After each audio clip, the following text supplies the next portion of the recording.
चांद ये आसमान में चमकता हुआ एक गोरा गोरा गोला है। जब से इंसान धरती पे आया है, हम इसे देखते आए हैं, इसके राज जानने की कोशिश करते आए हैं।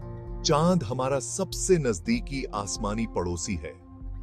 ये एक ठंडा पथरीला गोला है। यहां सांस लेने के लिए हवा नहीं है। इसकी सतह पर गड्ढे हैं जो हमें पुराने टकराव की कहानियां सुनाते हैं। चांद हमें हमेशा से हैरान करता आया है। इसकी कोमल रोशनी ने कवियों और सपने देखने वालों को हमेशा प्रेरित किया है। किसानों और नाविकों ने इसके समय से रास्ता जाना है सदियों तक। चांद एक रहस्य बना रहा, लेकिन विज्ञान की वजह से हमें इसके राज पता चले। हमने इसके फेजेस, इसकी बनावट और इसके इतिहास के बारे में सीखा।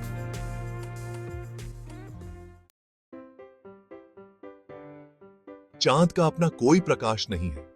ये सूर्य के प्रकाश से चमकता है। जैसे जैसे चांद पृथ्वी का चक्कर लगाता है, हमें इसकी रोशन सतह के अलग अलग हिस्से दिखाई देते हैं। इसी वजह से हमें चांद के अलग अलग रूप दिखाई देते हैं। नया चांद हमें दिखाई नहीं देता।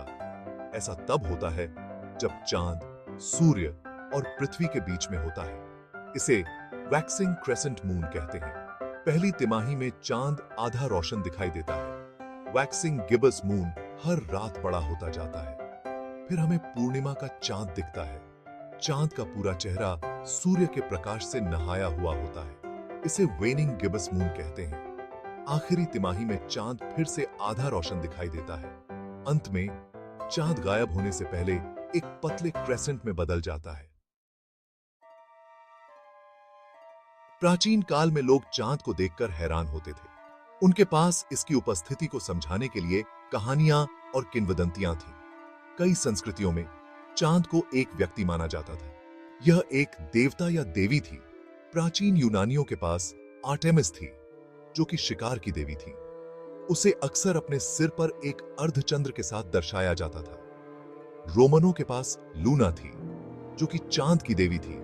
चीन में चांद चांग की किंवदंती से जुड़ा हुआ है। कहा जाता है कि उसने अमृता का अमृत पिया था और चांद पर चली गई थी। उसे अक्सर एक जेड खरगोश के साथ दर्शाया जाता है। ये कहानियां चांद की स्थायी शक्ति को दर्शाती हैं। इसने हमेशा से हमारी कल्पनाओं में एक खास जगह बनाई है। यह हमें अपनी सुंदरता और रहस्य से प्रेरित करता रहता है। Section 4, reaching for the moon lunar missions. सदियों से इंसान चांद पर जाने के सपने देखता रहा है। 20वीं सदी में यह सपना हकीकत बन गया।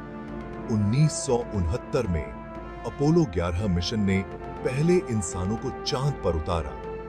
नील आर्मस्ट्रैंग के शब्द "That's one small step for man, one giant leap for mankind" Apollo mission चांद से नमूने लेकर वापस आए।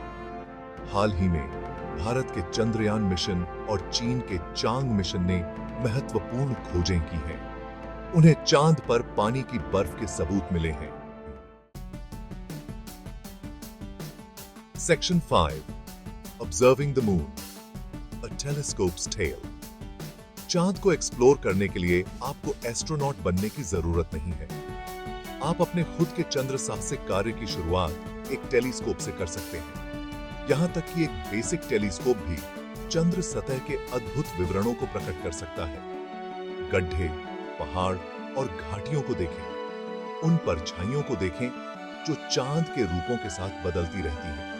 मारिया पर ध्यान दें, जो कि चांद पर गहरे सपाट क्षेत्र हैं।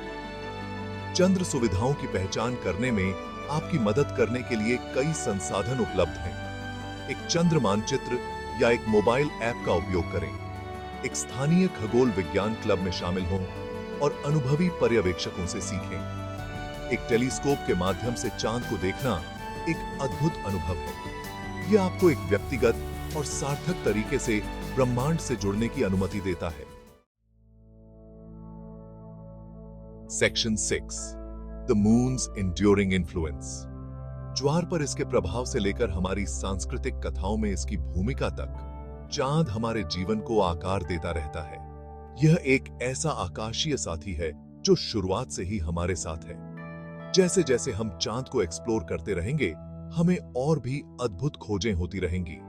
ये खोजें ब्रह्मांड और इसमें हमारे स्थान के बारे में हमारी समझ को और गहरा करेंगी। इसलिए चांद की सराहना करने के लिए कुछ समय निकालें, इसकी चांदी जैसी चमक को देखें और इसके रहस्यों पर विचार करें। यह ब्रह्मांड की विशालता और अन्वेषण की अनंत संभावनाओं की याद दिलाता है।